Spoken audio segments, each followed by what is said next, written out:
আমাদের নতুন সরকার অর্থাৎ বিজেপি সরকার আসার পর কিন্তু তারকেশ্বরকে নতুন করে সাজিয়েছে, একেবারে ঢেলে সাজিয়েছে। 1 কিলোমিটার ছাড়া ছাড়া বাথরুমের ব্যবস্থা করেছে, জলের ক্যাম্পের ব্যবস্থা করেছে, মানুষদের থাকার জন্য সেবাশ্রমের ব্যবস্থা করেছে। কিন্তু এত কিছু আয়োজন করার পরেও সব থেকে যেটা বড় প্রবলেম এই দর্শনার্থীরা, বাবার ভক্তরা ফেস করছেন, সেটা হচ্ছে খাবার প্রবলেম।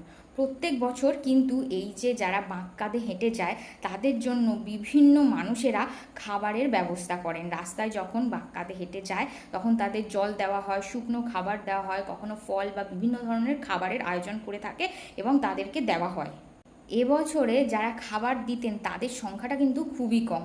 যেহেতু এবছরে দর্শনার্থী বা ভক্তদের সংখ্যা অনেক বেশি আর খুব কম জায়গাতেই খাবার ডোনেট করা হচ্ছে, তাই সেখানে কিন্তু খাবারের জন্য এই ভক্তদের লাইন পড়ে যাচ্ছে বা অনেক সময় খাবার শেষও হয়ে যাচ্ছে। তো এবছরে বাবার ভক্তরা এই প্রবলেমটা খুবই ফেস করছে।